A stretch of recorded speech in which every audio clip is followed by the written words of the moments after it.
Bonsoir et bienvenue à la réunion publique du 24 août 2023. Good evening and welcome to our public meeting in regards to zoning, August 24, 2023. Ouverture de la réunion à 6h03. Adoption de l'agenda. Ça va me prendre un proposeur et un appuyeur. Madame Clément, appuyé de M. Duval. Tous en faveur? Sur compte, adopté.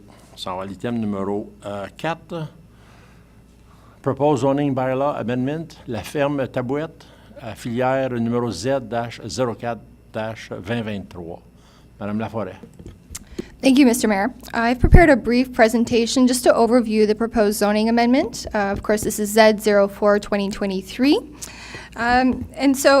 Just to go to the first slide here, and this is part of our standard language for public meetings, is that the public meeting process is really a requirement of the Planning Act, and it's being held to provide members of the public an opportunity to voice their concerns directly to council and identify areas of concern or consideration for the application. In this case, it is a zoning bylaw amendment. If a person or a public entity, including a community organization, does not make representations at the public meeting, and this is very important, they're not necessarily entitled to file an appeal to the Local Planning Appeals Tribunal, or the OLT. And so I'll just keep on going here quickly and with my disclaimers and say that in order to file an appeal, if you don't make an... should I pause? Okay. In order to file an appeal, if you don't present yourself at the public meeting, you have to have sufficient grounds or reason for not attending. And of course, the intention with that is to make sure that everyone participates in the zoning discussion and debate process, and that the process is as open and transparent as possible. So this particular application is for a property municipally known as 1438 Green Lane Road. It's a property that is rural, and it has an aggregate reserve designation. The rezoning will allow for existing agricultural buildings, historic farm, to be expanded.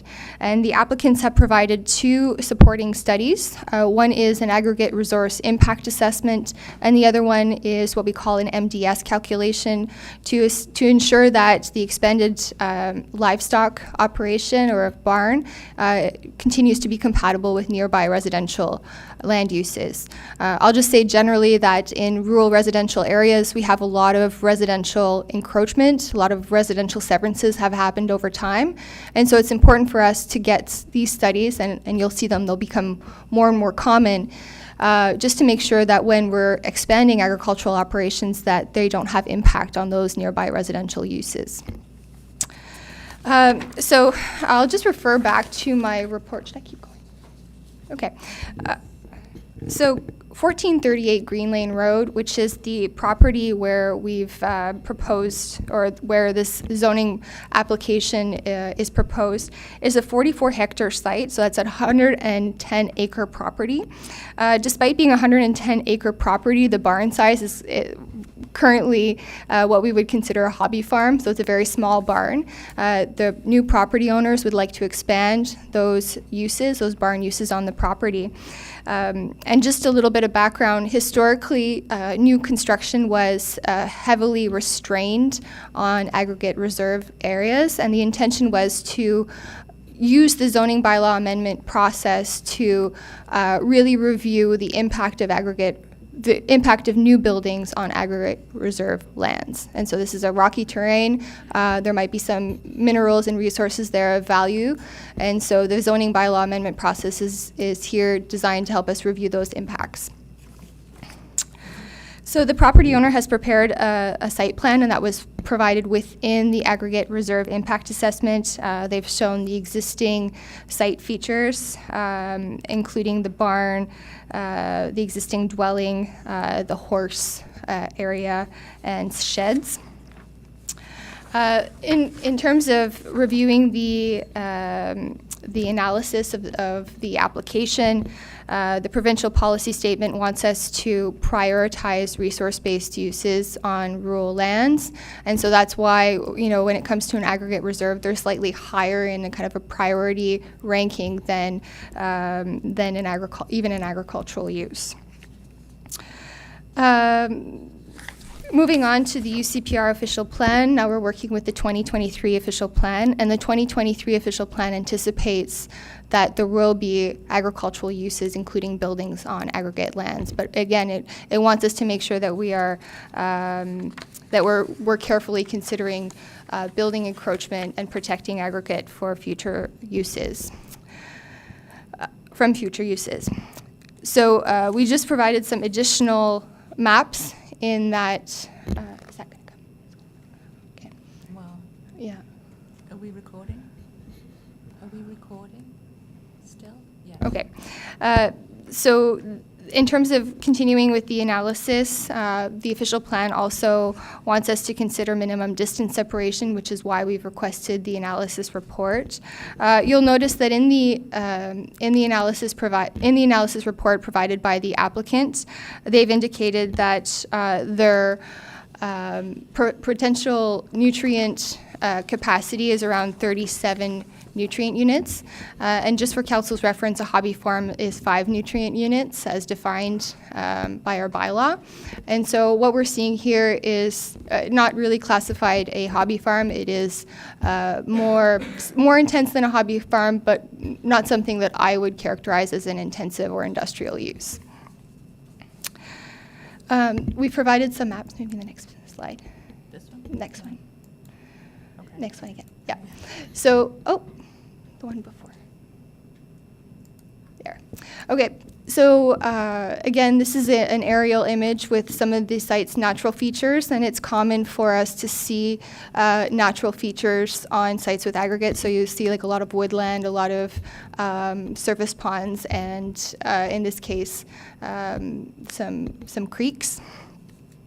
These natural features have been noted in the report, but no environmental assessment impact was requested, again, because the cluster of new buildings were located close to the existing buildings, so it was determined that the overall scope would not impact the significant environmental features. Next. So again, this is just a quick chart illustrating our hobby farm regulations versus the standard agricultural use. And what we've seen here is that it is more of an agricultural use than a hobby farm in terms of the zoning bylaw. Next slide. So just for council's reference, the application was received on the application was received on June 27th. The proposed zoning bylaw amendment was circulated internally and externally on July 25th. The notices were prepared and issued in accordance with the requirements of the Planning Act. Administration did receive one call from an adjacent neighbor for clarification, but did not receive, at the time that this report and presentation were presented or distributed, did not receive any complaints from the adjacent neighbors. In terms of next step, and for the members of the public that are present, there will be a 20-day appeal period following any decision by council. If you wish to be notified of the decision of council, please sign your name on the form at the start of the room. And we obviously encourage any members that are here that want to present or make representations to do so as part of the public meeting process. So I'd be happy to answer any questions from council at this time. Thank you. Merci, Mme Laforêt. À ce moment-ci, est-ce que le Conseil aura des questions pour Mme Laforêt concernant la présentation? Aucune. Même chose s'applique au public. Si vous avez des questions ou pour ou contre la proposition du changement de zonage? Aucune. À ce moment-ci, merci, Mme Laforêt. On va fermer la réunion publique pour passer à notre réunion mensuelle du Conseil. Proposeur et appuyeur pour ajournement, Mme Bigelow, appuyée de M. Duval. Tous en faveur? Ceux qui sont contre? Adopté.